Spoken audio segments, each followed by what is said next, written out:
अस्सलाम वालेकुम नाज़रीन, नांदे उर्दू न्यूज़ में आपका इस्तकबाल है। चले जानते हैं आज की खबर। देगलू नाके पर वाक़ एसबीआई बैंक में आज सुबह से अचानक स्कूली तलबा और खवातीन का हुजूम स्कॉलरशिप की रकम हासिल करने के लिए जमा हो गया। देखते ही देखते एसबीआई बैंक के करीब सड़क पर खवातीन और स्कूली बच्चों की कतारें लंबी लगने लगी। हालात को बिगड़ता देखकर कॉर्पोरेटर साबिर चाउस फौरन देगलू नाका बैंक पहुंचकर बैंक मैनेजर से हालात की तफसीलात मालूम की। बैंक मैनेजर ने इस मामले में स्कूल इंतजामिया और प्रिंसिपल को जिम्मेदार ठहराया। इन्होंने कहा कि इन सब की लापरवाही की वजह से यह हो रहा है। इन्होंने तलबा और सरपरस्त हजरात को कहा कि बैंक में आपके स्कॉलरशिप की रकम जमा हो गई। अगर स्कूल इंतजामिया इस मामले में सही रहनुमाई तलबा की करता तो आज इतनी भीड़ जमा नहीं होती।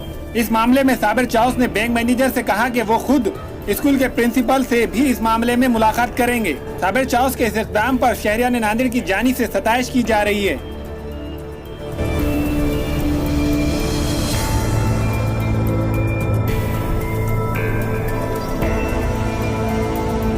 मैनेजर साहब को मैं बच्चों की स्कॉलरशिप के बारे में बात किया तो सर ने बोले कि जितने भी हाई स्कूल है इधर के एरिया के मदीनातुल जो यहाँ के जितने स्कूल हैं वो लोगों ने हमको इतने तादाद में लोग आएंगे बोले कि हमको आइडिया नहीं था बोले, और पैसे सबके आगे वाले हैं बोले, और किसी का अकाउंट बंद भी हो गया लाऊंगा तो हम हमारे 4-6 बच्चे अली सर ने बिठाए, वो बच्चों को एक ने नया फॉर्म भर के एक ने उनका अकाउंट चालू कर रहे। कम से कम अकाउंट के अंदर एक ने 100-200 रुपये तो भी रहना चाहिए।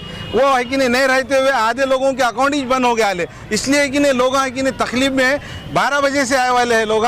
मुझे जैसा मालूम हुआ मैं तुरंत है कि नहीं मैं आया, उनको बात किया तो उन्होंने बोले सर पैसे सबके आए वाले हैं, खाली अकाउंट बंद है। और हाई स्कूल के जितने भी हेडमास्टर है ये एरिया के, हम उनको बुलाओ, तुम उनकी मीटिंग कराओ हर एक यादी के हिसाब से। अगर एक स्कूल में 100 बच्चों की स्कॉलरशिप आगे वाली है तो मैं वो 100 बच्चों का लिस्ट दूंगा उनको, उन्हें वो 100 बच्चों को भेजना, दूसरे बच्चों को नहीं भेजना, दूसरे दिन दूसरे स्कूल की।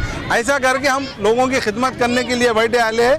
आप हमको थोड़ा ताउन करो, आपके लोगों को बताओ कि भाई थोड़ा कुछ ये नहीं हुआ। तुम्हारे माध्यम से लोगों को भी मैसेज जाना कि जितने लोगों के पैसे आए वाले उनके आज कल परसों 8 दिन रन दो, उनको पैसे मिलने वाले हैं। खाली आप लोगों थोड़ी सी हिम्मत बढ़ा के, और लोगों ने कि नहीं उन्होंने ये फॉर्मा भी दिया ले, फ्री में फॉर्म है, इसको जिराक्स करके अकाउंट खोलने के लिए जो बंद हो गया अकाउंट ये भर के दे अंदर उन्हें चालू कर दे रहे।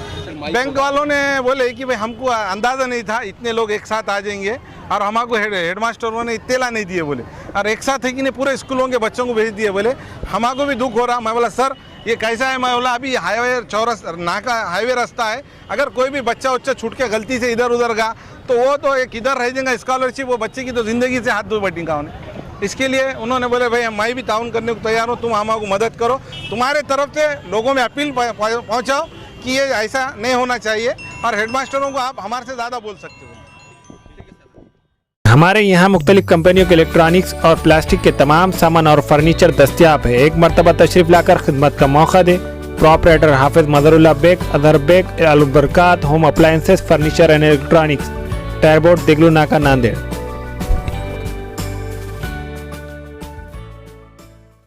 Nanded Urdu news YouTube channel को सब्सक्राइब जरूर करें और बेल आइकन को क्लिक करें। बेल आइकन को क्लिक करने से होगा ये कि आपको लेटेस्ट न्यूज़ अपडेट की नोटिफिकेशन मिलती रहती है।